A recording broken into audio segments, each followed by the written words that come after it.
cold saw or band saw? That's the question I have for me. This video is going to go over why I chose the cold saw, but why it might not be best for you in your situation.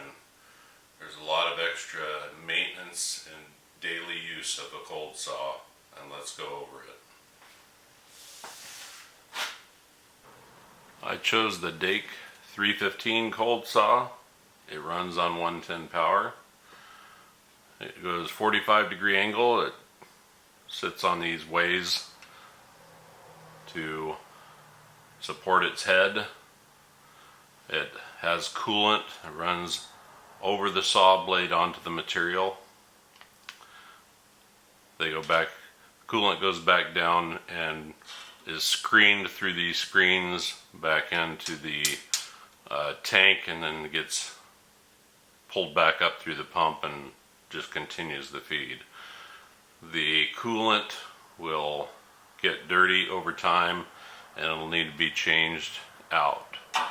You need to remove the screen after every daily cleaning and make sure that you're not losing to evaporation, and top off as needed, because you don't want that to run dry while you're running the saw.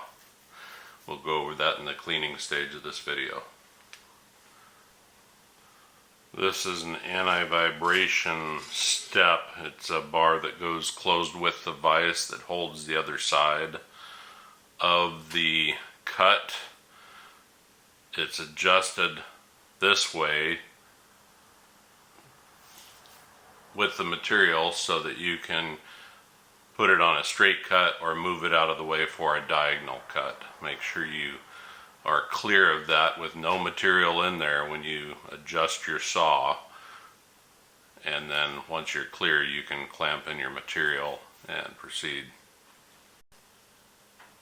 My first cuts are going to be at a 45-degree angle, and I need to move the saw over. Unlike miter saws that you're used to that have a positive stop, this does not have a positive stop, so you're going to have to make sure you're lined up on the 45.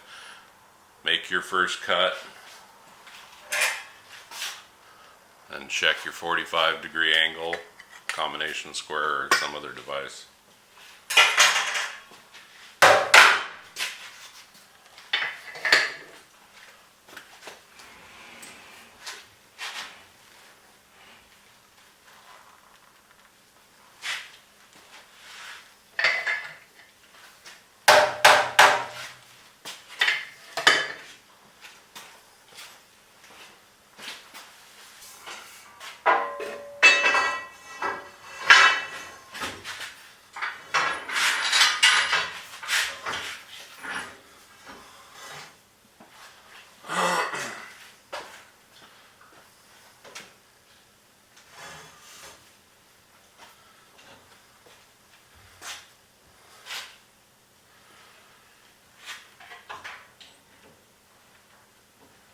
Move this out of the way, clear the blade. I'm going to bring the material in with the vise, back it off just a hair, and then I can tighten it with this part. You never want to tighten completely with this one. This is where you tighten it. I'm not going to make a cut, I'm just making sure this part of my vise holder is clear at that, so it's all set. Bring that out loose and set my cut.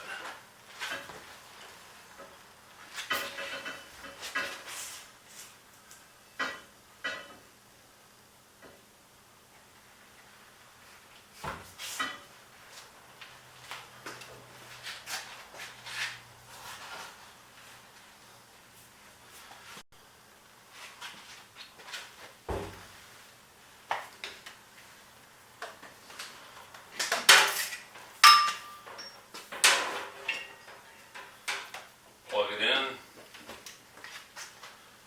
turn the saw on, got power to the saw, gonna pull the trigger, wait for the coolant to come out and come down, make a cut.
continue my cuts.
Okay.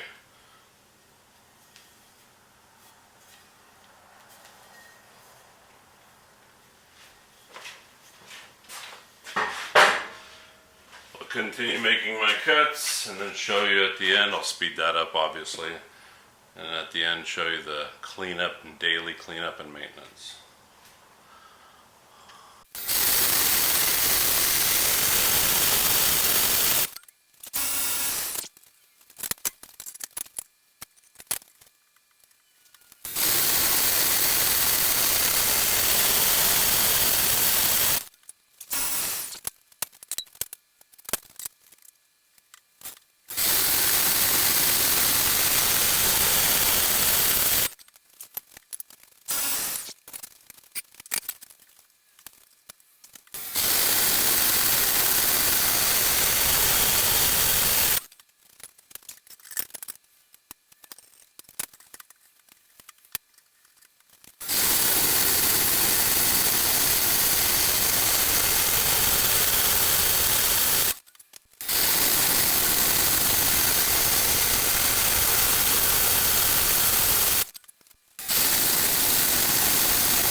You always want to check your square of your cut when you put it back to 90 or 45 or whatever you're cutting, because there's no positive stops.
Okay, I try to get all my cuts in for the day at the same time, because then I have to clean up this mess. The screens, all the grit, all the coolant, get it washed out because that coolant will turn sticky and attract all the metal dust and other dust, rust. So I will show you how to clean that every day, top off the coolant and top it off at the end with a mist of WD-40. First things first, I'm going to get most of it out of there, the shavings, most everything with the shop vac, wet dry shop vac.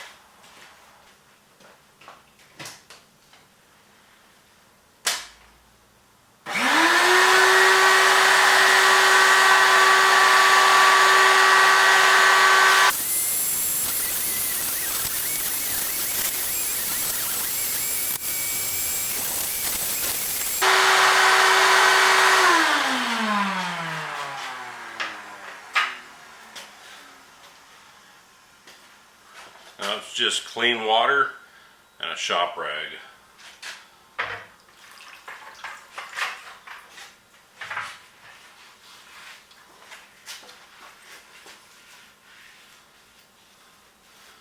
don't want to pour the water in. I don't want to dilute my coolant. I'm just trying to get up the rest of these shavings, and they'll float off the rag into the water.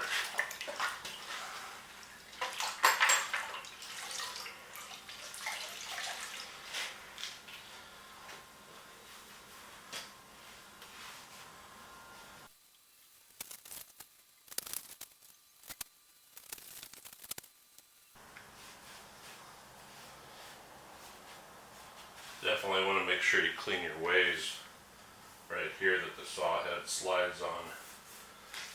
No grit on there. That's going to get scratches in it. Bind up the saw as you're trying to move it different angles.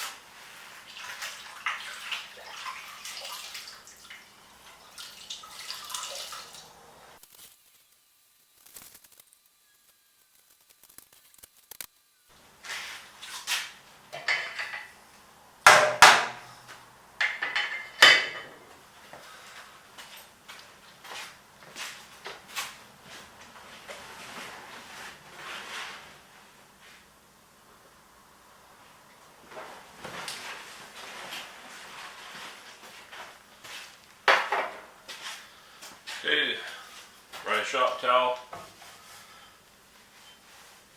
hand towel, terry cloth towel, whatever. Trying to get the moisture off there and any little flakes of metal. And then I'm going to spray it down and coat it with thin layer WD-40.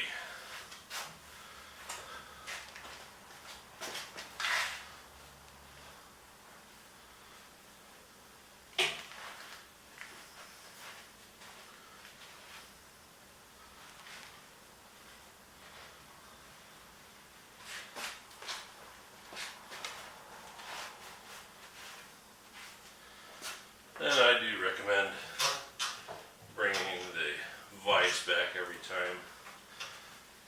Clear out so there's no chips in there buggering it up in the ways of the vise.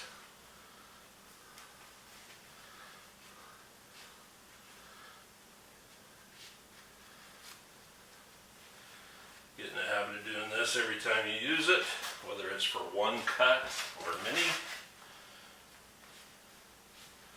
Things should last you your whole life. Big Blast WD-40.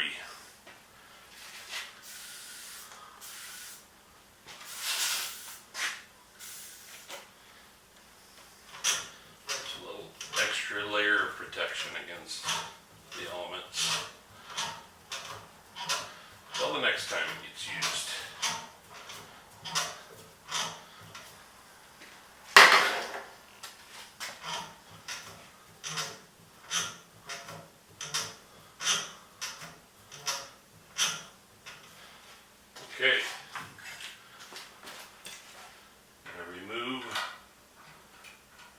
screen on one side, could be either side on this DAKE brand. On the belays and other brands, the coolant tank is down in the back, but the coolant tank is internal on a DAKE. So you remove this, and that's your level. When it gets down lower, you need to add to it, which is a mixture of, I use 10% of the coolant to 1 gallon of distilled water is what I mix. And then I pour it into containers, which I'll show you later. Okay, I use the rag in that water bucket there to clean off all the shavings. Now how do I get the shavings out of the water? Well, I got one of these handy little magnets. Pulls it out, you pull up on the thing, and it drops, so I can take it out of the water, take it over to my bin, and put the metal shavings in my bin.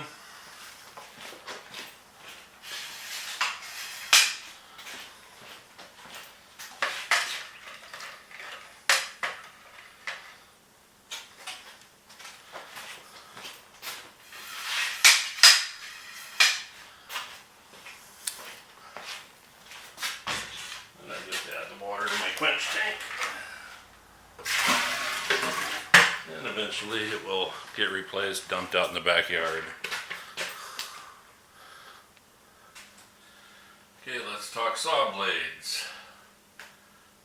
The DAKE saw comes with this handy little chart that no matter what you're cutting, square round tube, solid bar, channel iron, or angle iron, how thick it is, it tells you what your saw blade should be. Now I get my saw blades from coldsawshop.com.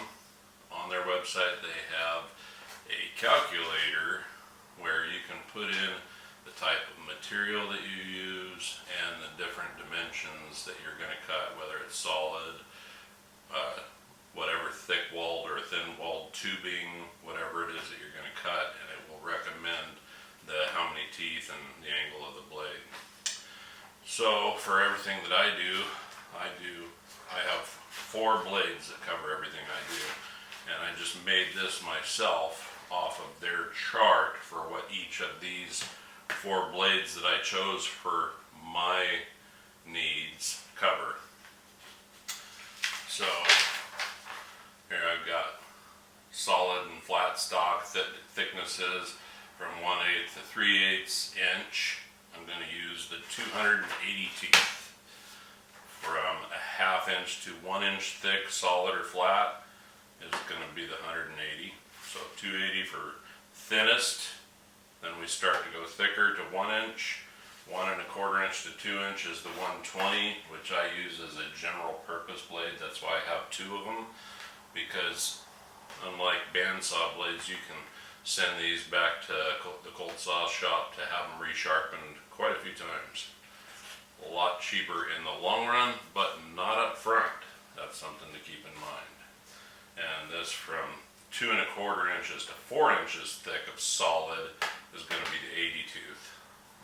You gotta think of your cold saw as a mill where it's milling little tiny pieces off the metal. It's not cutting it where you see these carbide tooth circular saws, carbide tooth chop saws, where it just flays through the metal. A cold saw is doing it with coolant. Your piece and your saw blade and everything stays cool. It takes a little bite at a time. It's only running at 44 RPM versus those other ones that can be very dangerous. If they explode the blade, they're running at over 1,000 RPM. Okay, so that's what you determine. Just this set of 4 blades, $700. Cost of a cold saw for operating it and buying the blades is a lot more than a bandsaw.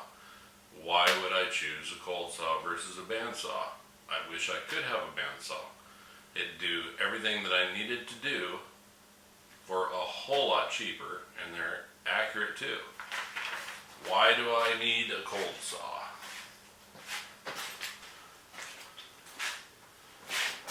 The only reason why I chose a cold saw is this.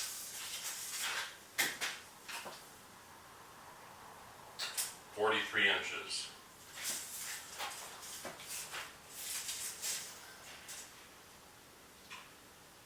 But basically 28 inches. You got your material that's got to come out both sides. But I needed a saw I could leave set up. This is the only place I had for a saw. A vertical bandsaw is a whole lot bigger than that. If I had the room, I would love to have a bandsaw. But that is why I have a cold saw. I just don't have the room. So you have to decide what's best for you. If you have the room,